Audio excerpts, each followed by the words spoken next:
The term fake news got a lot of exposure thanks to Donald Trump and his 2016 presidential campaign.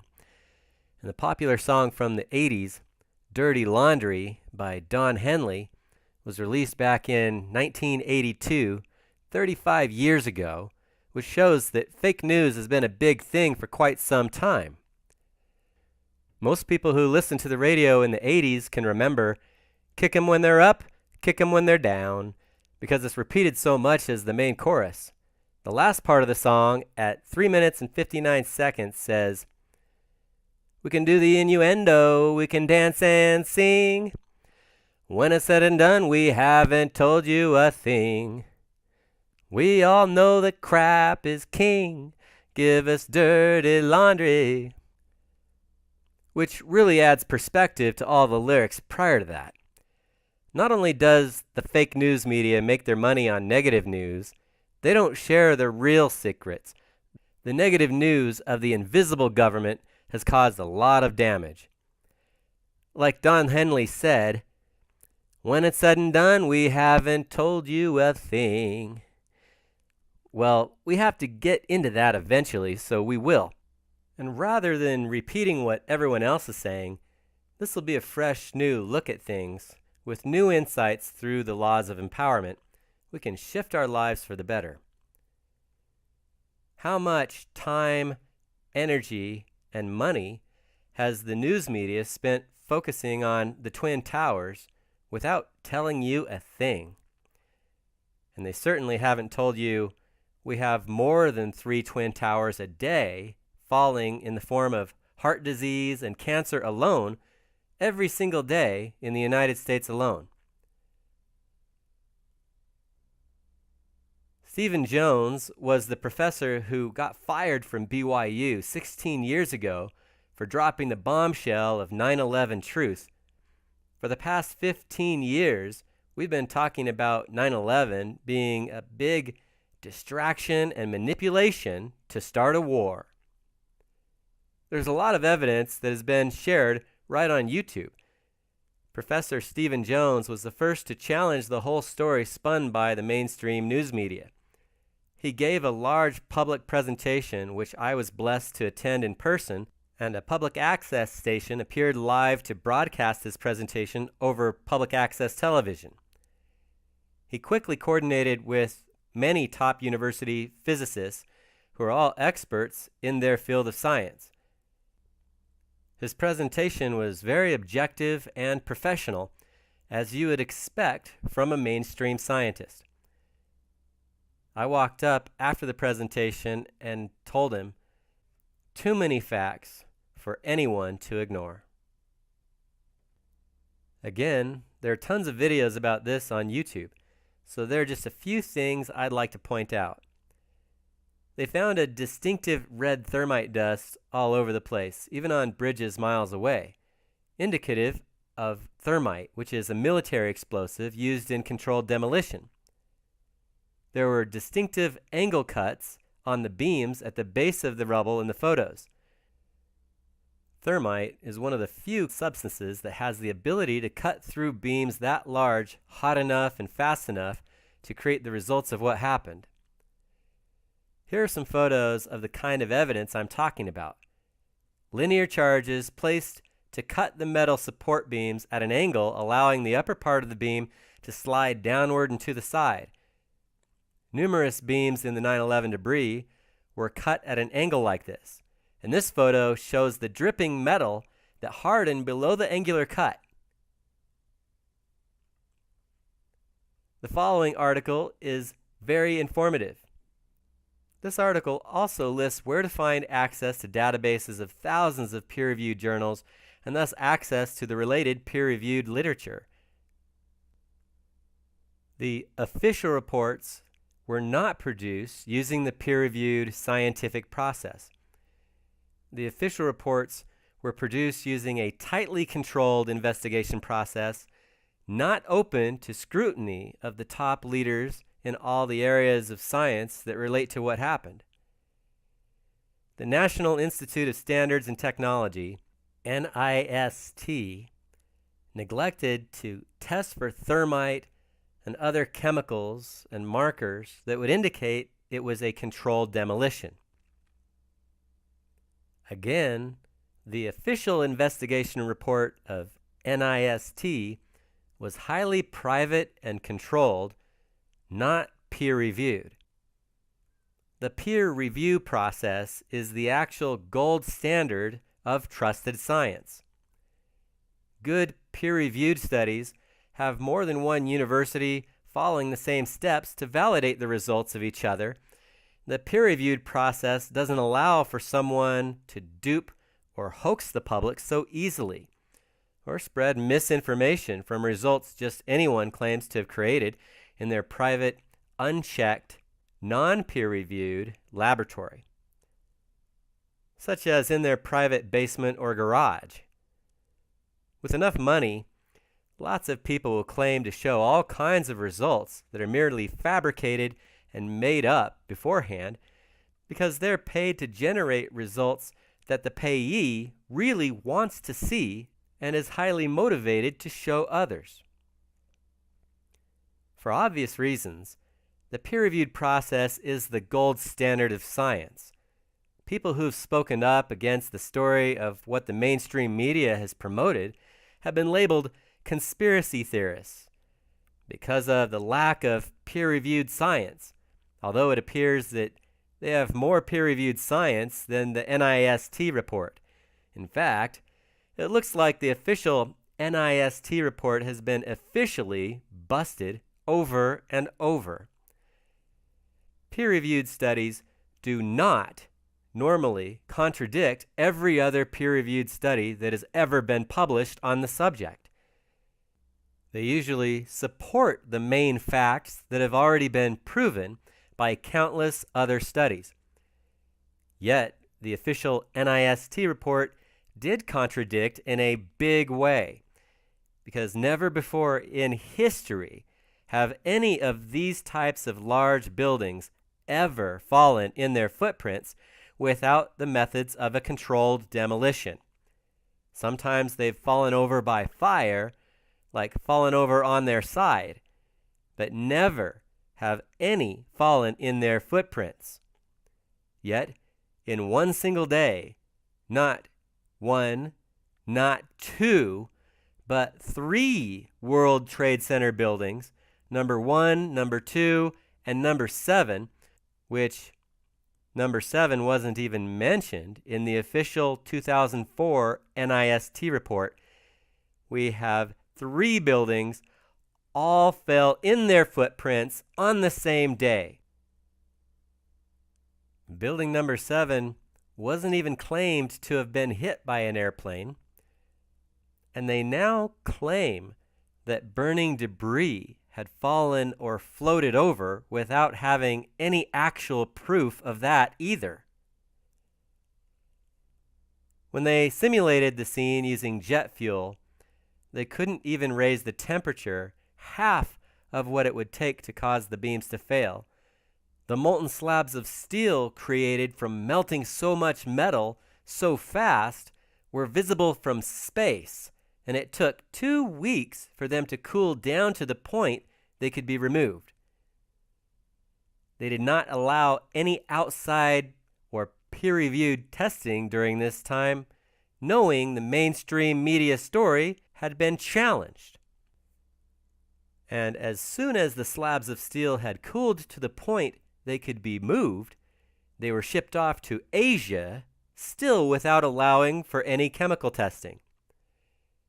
Again, a tightly controlled and private process.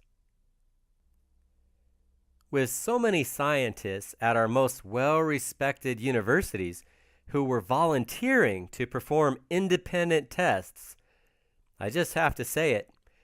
It appears to me that we all have valid reasons to question the official NIST story. The government didn't make it easy to track down the slabs of steel. No public announcement was made in advance about a plan to move them, and no public announcement where they were going. It took some time to gather what the government calls intelligence, which we now know is just their secrets. at least in this case, to track down the location of the giant slabs of steel formed from all the melted metal of the steel beams.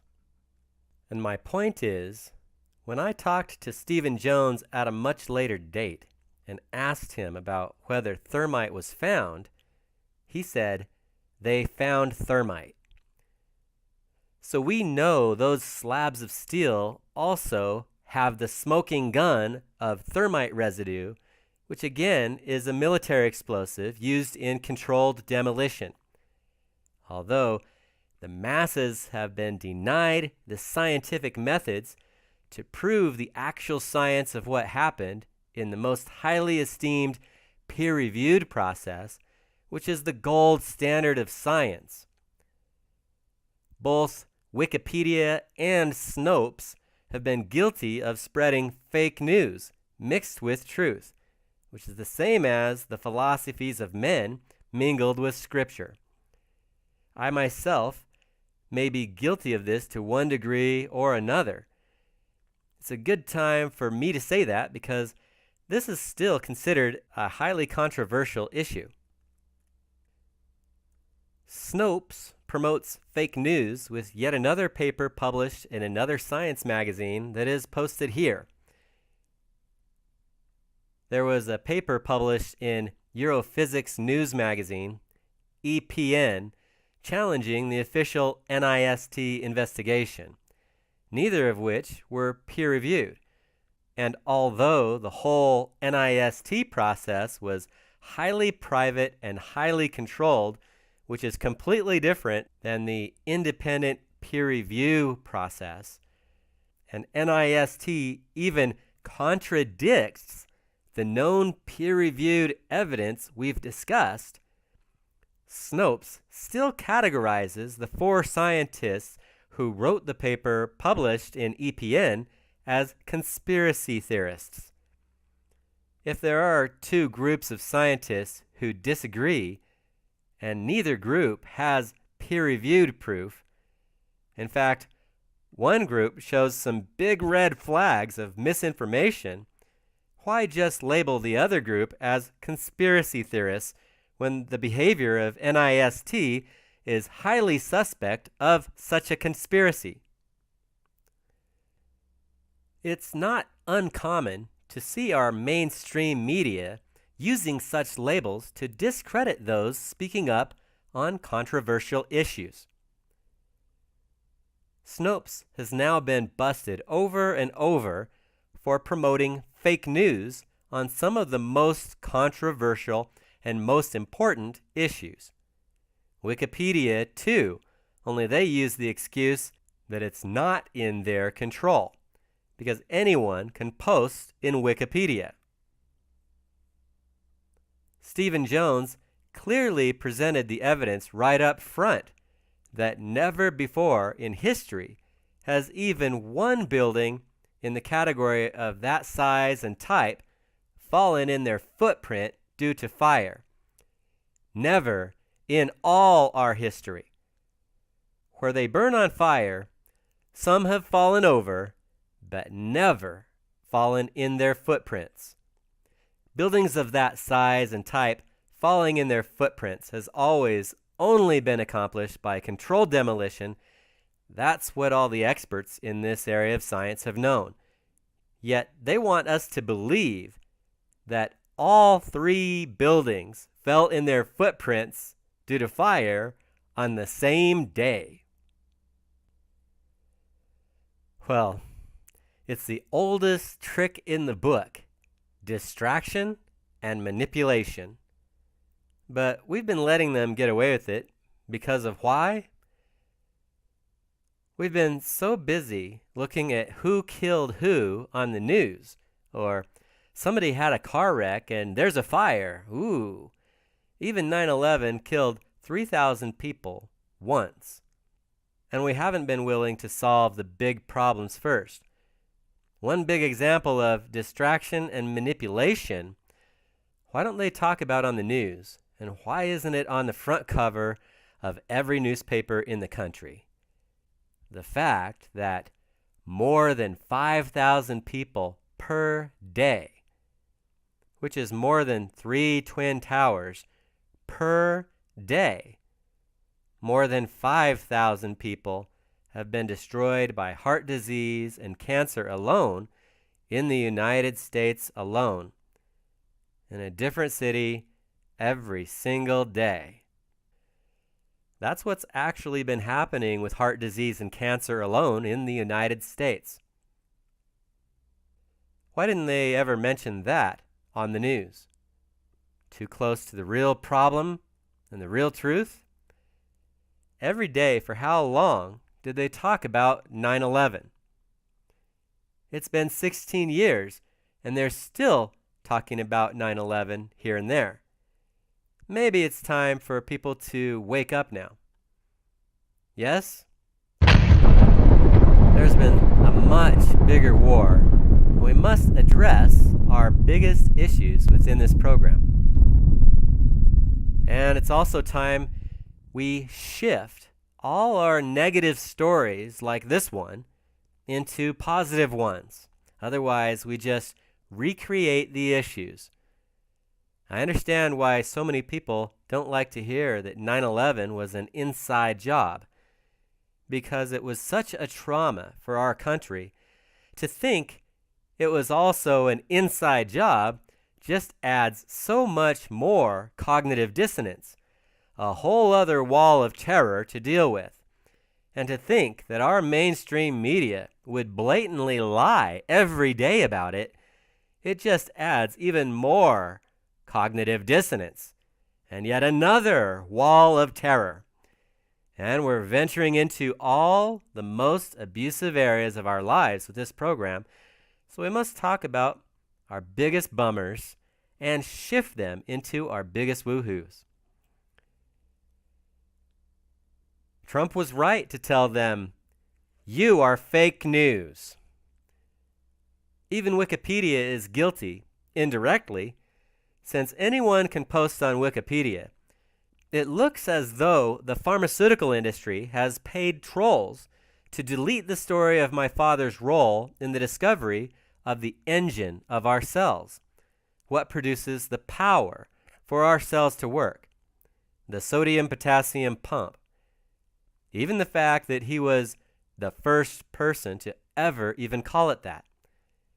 They're giving a guy in Denmark too much credit who never even called it the sodium-potassium pump or the engine or electric generator of the cells. He never knew anything about that aspect of it. When my posts kept getting deleted over and over again, I just realized that someone else had more time and money to waste than I did, and even though it was obviously being done maliciously, like the whole history of Standard Oil Trust, I decided not to waste any more time with it.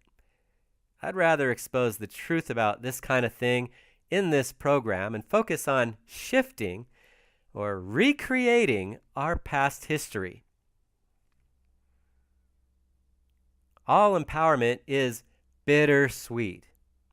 You can quote me on that.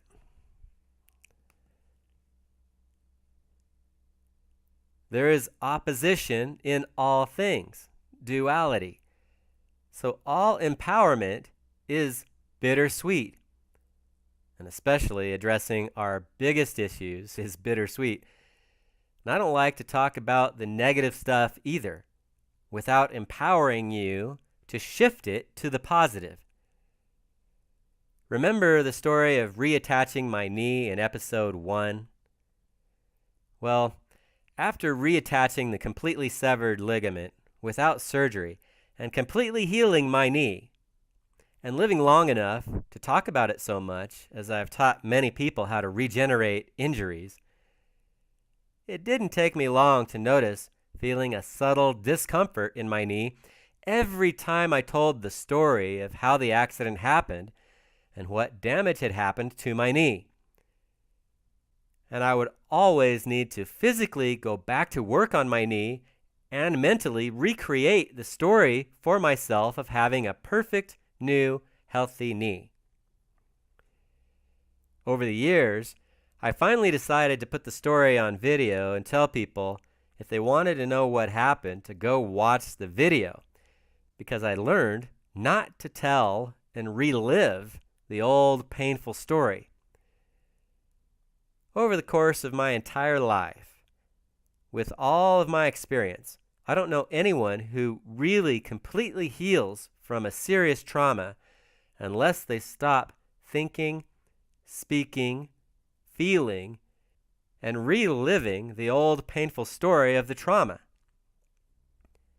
This program is my way of standing up and speaking up, and in many ways, it's my way to stop telling the old painful stories, because it's already available online for anyone who can benefit from learning about it.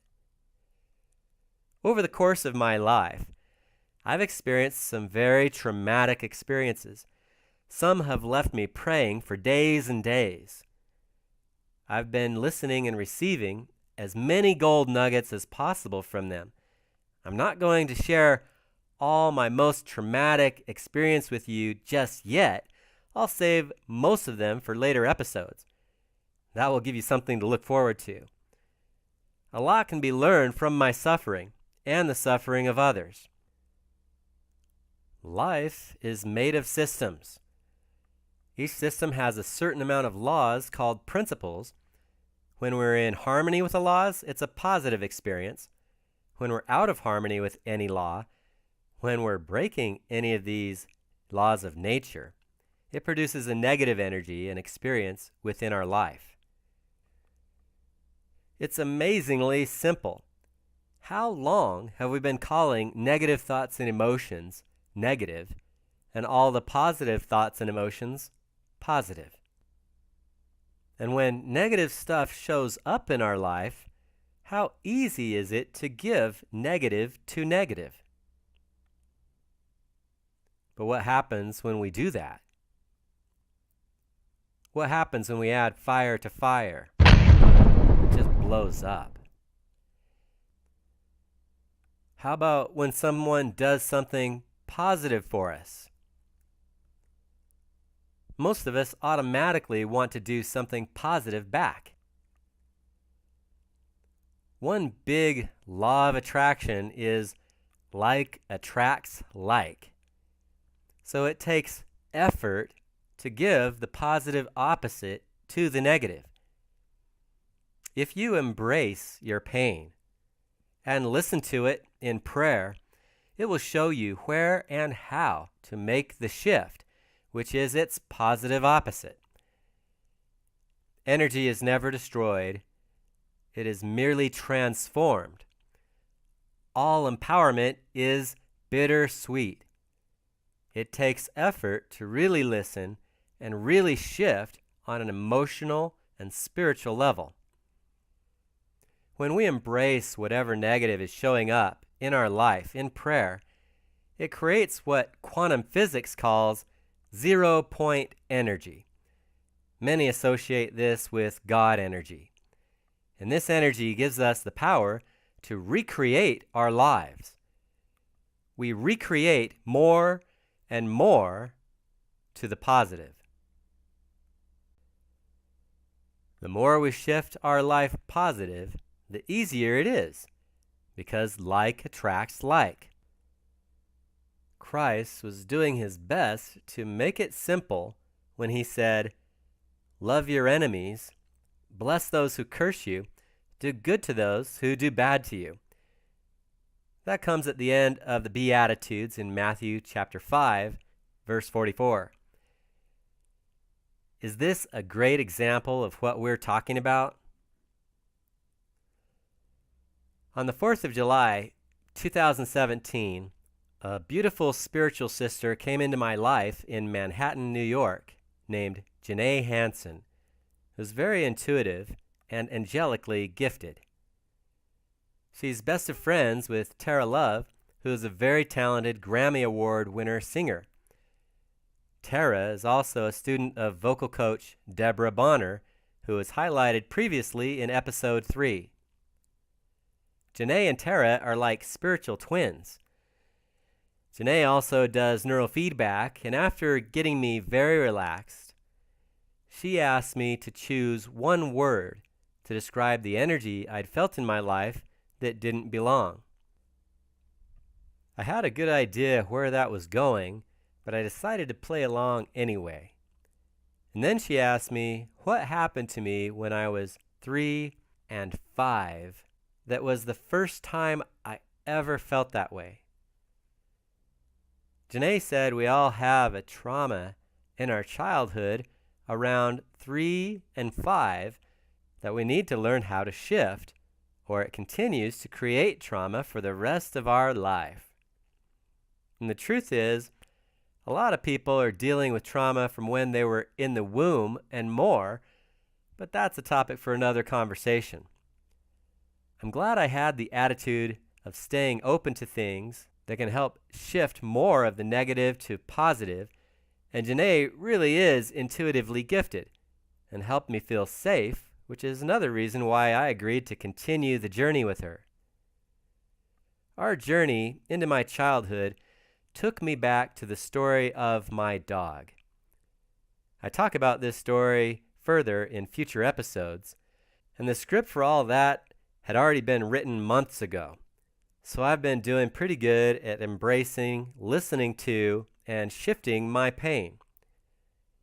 I'm also a big believer in angels, and with God's help, Janae helped me relive even more of the trauma I had apparently been carrying around since I was a little rascal, and just barely a little rascal back around 1973 to 74. I had a dog that looked a lot like Petey from the Little Rascals, that used to bark at cars and chase them if he got loose. And one day, my dog got loose and didn't just bark at and chase this one truck coming down the street. My dog ran out in front of the truck, and I watched the driver hit the gas when he saw my dog in front of him.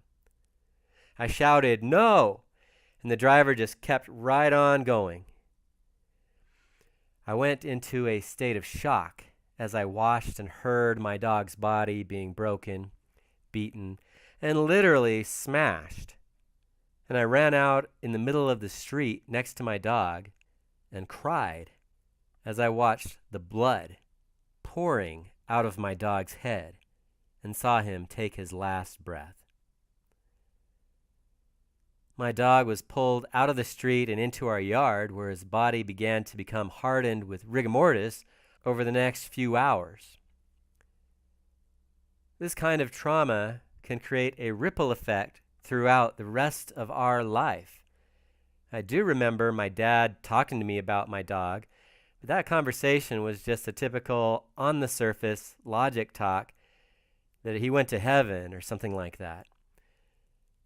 After the neurofeedback session, Janae had me very relaxed, and I was able to relive my experience with my dog in vivid detail, to relive it to the point that my heart was really aching and the tears were flowing. And then something different happened. She explained that I had given my power away and helped me to recreate the story, not just retell it or relive it, but to recreate the story in just as vivid detail, as if all of my senses were experiencing the positive opposite. I could actually see and feel the driver hit the brake and stop the truck when he saw my dog in front of him. Then I saw the driver get out of the truck, and I felt a strong love coming from the driver as I watched the driver bring my dog to me. And it was like I could feel my dog with my hands. I could feel and smell his big tongue licking my face. The love I felt was as if it was Jesus Christ bringing me my dog. And my hurt was turned to happiness and joy as I recreated the rest of that story and many other things connected to it from that moment on. I invite you all to find the time to experience what it actually looks, sounds, feels, and tastes like with all of your senses on a deep emotional and spiritual level. Pray for the miracles you deserve, using the same principles with the intention to recreate not just your personal history, but all human history. The bummers didn't belong to the driver either. I'm sure he had experienced his own history of abuse. So recreate your entire life. Experience an amazingly beautiful now and beautiful future. If you already practice prayerful meditation, this will be easier for you. This is actually what prayerful meditation is all about. With that said, it's time to go into more of a spiritual conversation, which is what I've been preparing you for. Some of this will be controversial, but the principles are eternal, meaning the same yesterday, today, and forever. It's amazing how all of this connects to what my father pioneered as his version of lymphology. It's what the Native Americans have called the Great White Bloodstream. My father didn't have proof of his Native American heritage, but whenever he spoke in front of chiefs, they always said, "He's talking Indian." It wasn't until July 2015 that I found more proof of our Native American ancestry. As it is said, we are all related. Thanks to PubMed.gov, I've found some extra articles published by Dr. H.S. Mayerson.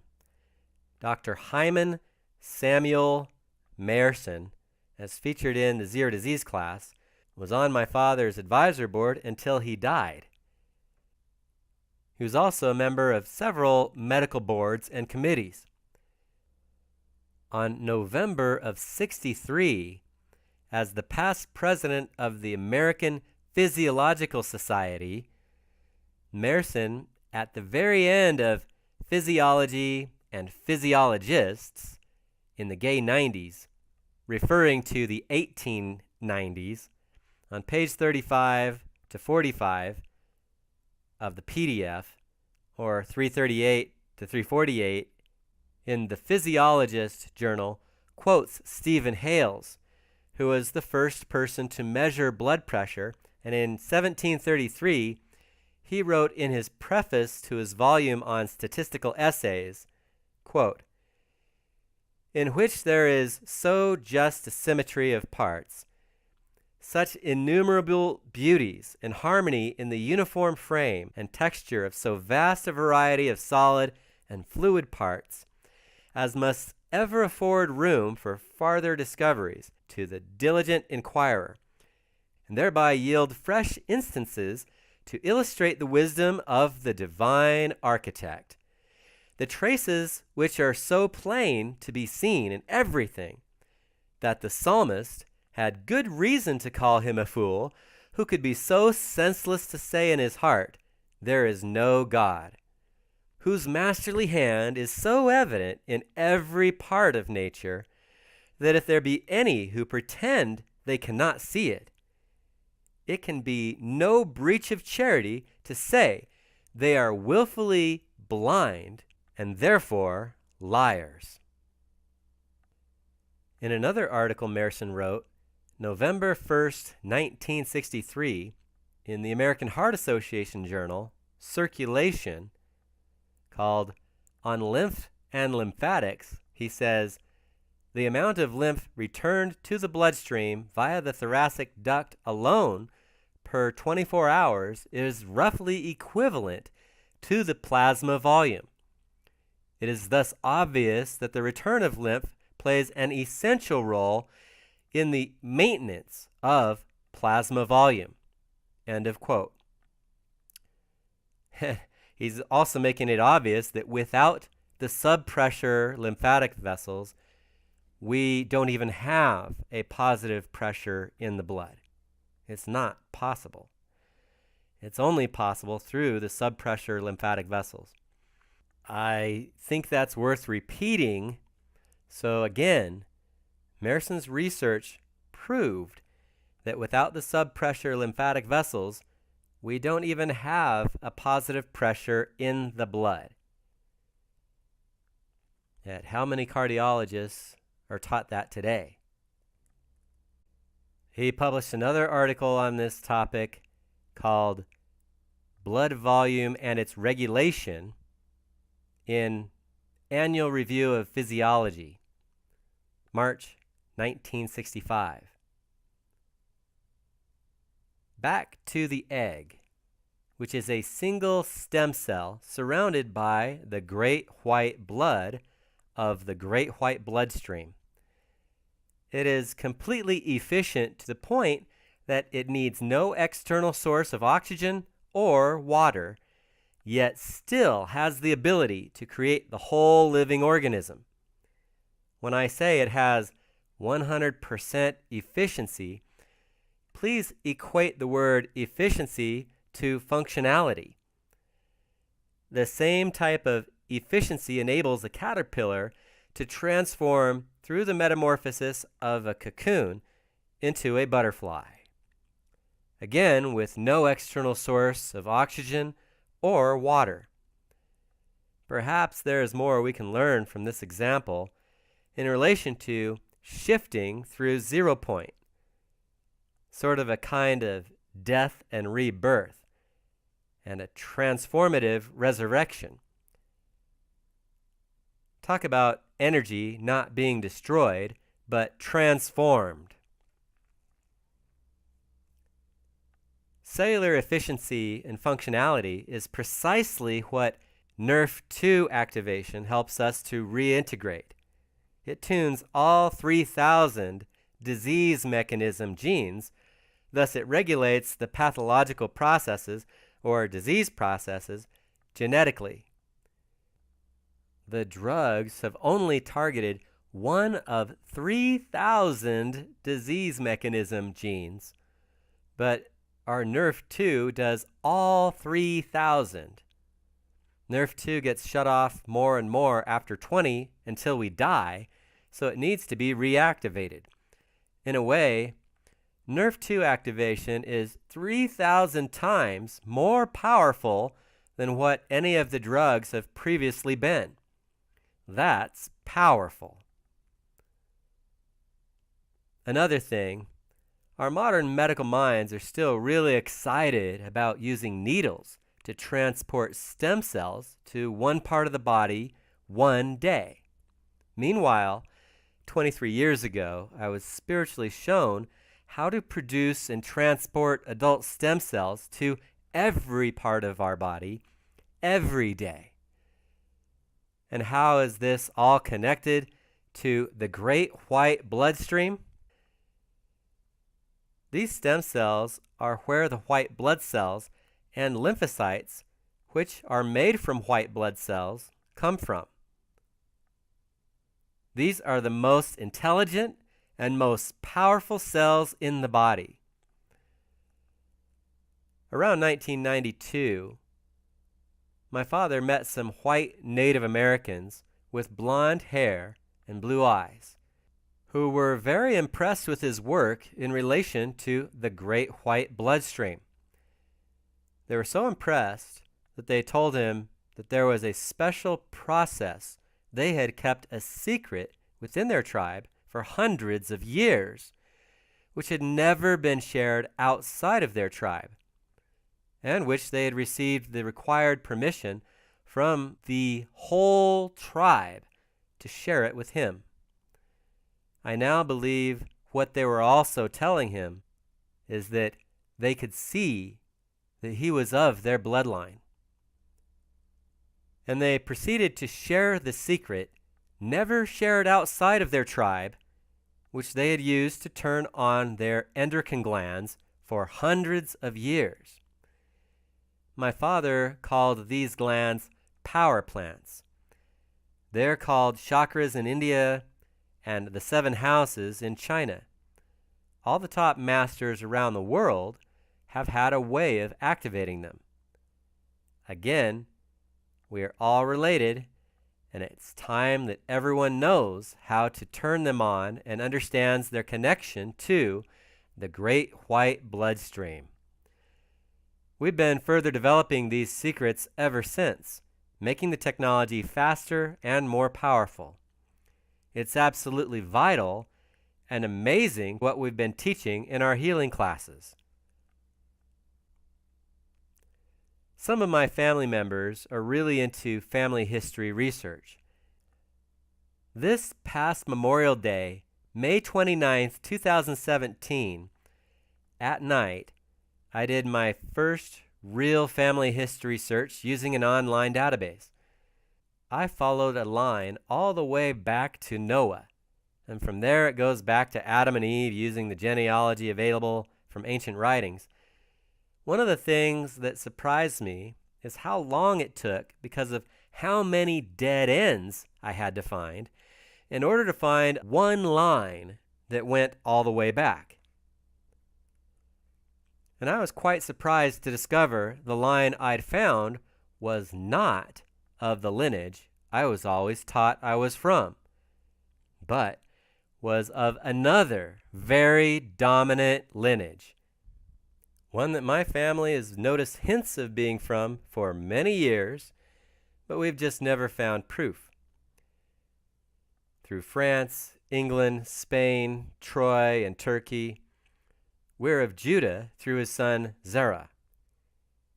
Again, we're all related. One of the reasons there's so many dead ends is because when you go back very far, the only lines that go back are through the kings and queens because they were powerful enough to preserve their physical records. Many physical records were destroyed and lost over the human history of abuse. And what I realized was that if I can find a totally new dominant lineage I'm connected to from just one single line, how many more dominant lineages may I actually be directly related to through all the other dead ends I found? Don't get me wrong, I've always believed we're all related because every generation makes it twice as easy to be related to everyone, and because of all the ancient records pointing to the flood alone. And I just watched another amazing video on YouTube about the discovery of the real Noah's Ark found by Ron Wyatt in Turkey.